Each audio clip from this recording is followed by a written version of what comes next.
Oi, meu nome é Jorge Cruz e eu sou professor de matemática. E hoje eu vou resolver duas questões da lista 3 dos exercícios sobre determinantes que eu passei para os meus alunos que acompanham as aulas aqui, as videoaulas, que eu estou postando no YouTube. Lembrando, eu sou um professor de sala de aula mesmo. O YouTube aqui é só um meio em que eu não estou deixando os alunos ficarem dispersos. Foi a maneira que eu achei para resolver mais ou menos esse problema dentro da quarentena. Então, a questão número 17 e a número 18, elas trabalham com determinantes, equações com determinantes. O que é um determinante? O determinante é uma operação que a gente usa em matrizes para determinar um elemento só, um número só que vai representar a matriz de uma maneira geral. Então, calcular o determinante é você determinar um número que vai representar aquela matriz.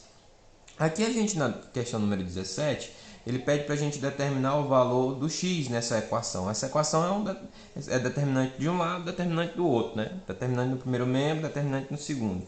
Então você tem que saber calcular determinantes. No caso aqui, nós temos dois determinantes de ordem 2 por 2. Os determinantes sempre vão ser de ordem quadrada, certo? Você só vai conseguir calcular determinante de uma matriz que tenha a ordem quadrada.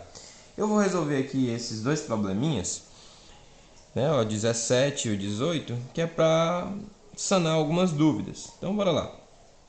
Aqui, desse lado, tenho esse determinante e no segundo membro eu tenho esse determinante. Eu vou resolver desse lado, vou resolver desse outro e manter a igualdade entre eles, para que no final eu consiga resolver uma equação, seja ela do primeiro ou do segundo grau, né? Vamos ver o que vai dar aqui.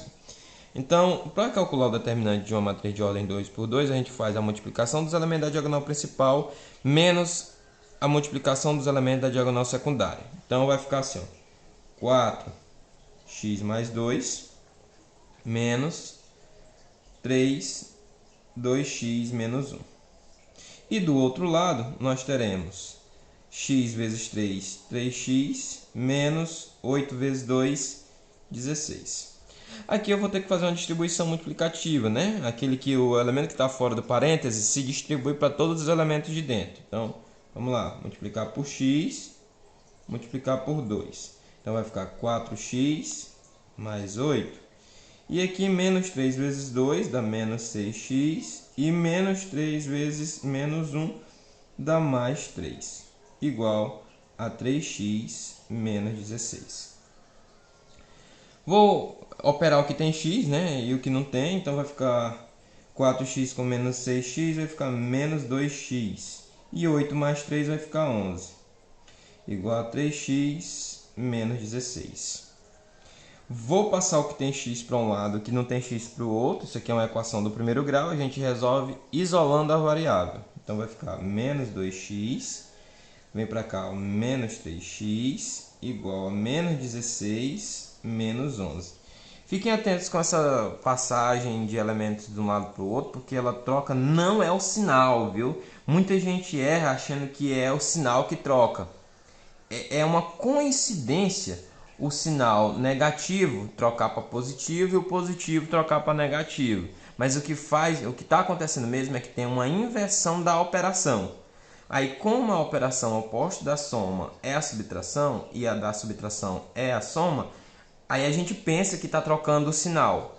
E isso é um vício muito grande que os alunos pegam no ensino fundamental, de achar que troca o sinal. Não é o sinal, não é o sinal, é a operação. Se está de um lado somando, vai para o outro subtraindo. Se está multiplicando, vai dividindo. Mas o sinal mesmo, ele não se altera. O que altera é a operação. Põe isso na cabeça. Então, menos 2x com menos 3x dá menos 5x. E menos 16 com menos 11 dá menos 27. Então, x é igual a menos 27 dividido para menos 5. X é igual a 27 sobre 5. Atenção. Eu vejo muita gente dividindo 27 por 5 e aí dá um valor lá aproximado ou com vírgula, dá um decimal, enfim. Não tem necessidade. Só faça isso se por um acaso a questão te pedir para você aproximar. Se não, você pode deixar em fração, mas que ela seja irredutível. Sabe o que é ser irredutível? É quando o numerador e o denominador não dá para dividir pelo mesmo número. Por exemplo, aqui nesse caso, o 27, que é o numerador, ele só é divisível por 3, óbvio, por 1, né? Todo número é divisível por 1, mas não conta. Então, por 3, por 9 e por 27. Já o 5 só é divisível por 1, mas não conta, e pelo 5, ele é primo. Então não tem um divisor comum entre o 27 e o 5. Então ela já é uma fração irredutível, o resultado seria esse. Só faz a divisão para achar um decimal que represente ele, se por acaso a questão disser aproximado. Calcule o valor do x aproximado, ou nas alternativas tiver lá os números decimais. Fora isso, deixe em fração irredutível. A questão número 18 ela é bem interessante. Dá para resolver ela de pelo menos aí umas duas formas. Eu resolvi ela de duas formas. Bora, eu vou mostrar para vocês aqui. Ela é bem legal. Ó, a primeira forma eu vou fazer assim. Eu vou usar as propriedades das matrizes e determinantes, certo? Eu vou usar principalmente a propriedade de Jacob. Quem não sabe, dá uma olhada, tem uma videoaula com esse título, Teorema de Jacob, lá na parte de determinantes, tá bom? Bom, daqui o determinante dessa matriz, A, B, 1, eu sei que é 2.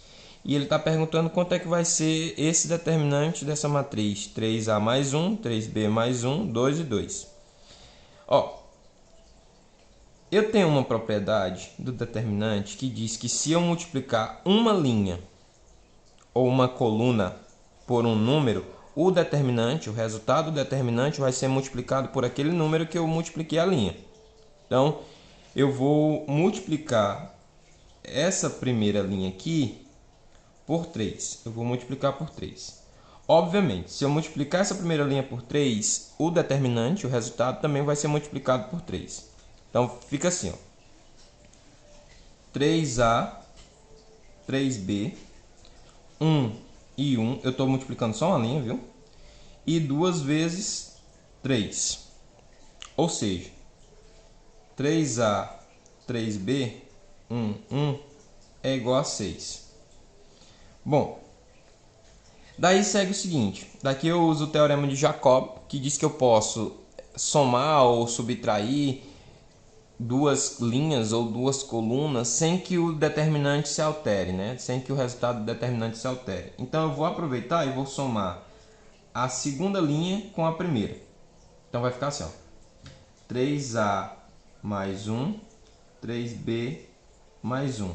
E vou repetir a última aqui. E o resultado não se altera. Isso aqui é o teorema de Jacob sendo posto em prática. Agora eu vou multiplicar essa segunda linha por 2. Vou multiplicá-la por 2 aqui. Ó. Então vai ficar o quê? 3A mais 1. Deixa eu ver se está dando para ver. Tá. 3A mais 1, 3B mais 1, 2 e 2. E o resultado lá do determinante vai ser multiplicado por 2 também. Porque eu multipliquei uma linha, então vai ser multiplicado por 2. Então 6 vezes 2 dá 12. Pronto. O determinante 3A mais 1, 3B mais 1, 2 e 2 é 12. Essa é uma das formas de resolver. A outra, deixa eu pegar aqui um outro pincelzinho. Pronto, vou pegar aqui o verde. Vou mostrar outra forma de você resolver isso. A outra forma de você resolver, ela vai usar uma técnica que você aprendeu lá no ensino fundamental no 8º ano, que é colocar fator comum em evidência. Espero que você lembre. Eu vou começar resolvendo esse determinante para ver o que aparece dele, né? Então eu tenho A, B, 1 igual a 2. Quando eu resolvo, eu encontro uma equaçãozinha, ó. A vezes 1 dá A, menos 1 vezes B dá B. Então eu sei que A menos B dá 2. Agora eu vou resolver esse, ó. Então vai ficar 3A mais 1, 3b mais 1, 2 e 2. Bora ver o que vai sair daqui dentro. Faz a multiplicação dos elementos da diagonal principal. Então fica 2 vezes 3a mais 1 menos 2 vezes 3b mais 1. Vou continuar resolvendo. Vou desenrolar um pouquinho. Então vai ficar o quê? 2 vezes 3 dá 6a, distribuindo. E 2 vezes 1 dá 2. Menos 2 vezes 3 vai ficar menos 6b. E menos 2 vezes 1 dá menos 2. Eu vou cancelar esse menos 2 com esse mais 2 e vou ficar com 6a menos 6b. Certo, gente? Vou colocar o 6 em evidência. Aí sim é que você tem que usar lá o conhecimento do 8º ano, lá do ensino fundamental. Como tem 6 aqui e 6 aqui, eu vou colocar o 6 em evidência. E dentro do parênteses vai ficar o a menos b. Ora, mas o a menos b, eu tinha encontrado no começo aqui, pelo primeiro determinante, que a menos b é igual a 2. Então isso aqui é 6 vezes 2, que é 12. Então tá aí essas duas maneirazinhas de resolver esse problema. Eu espero que vocês tenham entendido. Se gostou, se entendeu, deixa o like. Se não entendeu, deixa a pergunta nos comentários, que aí a gente tenta ver outra forma de resolver isso aqui. Beleza? Até depois. Tchau!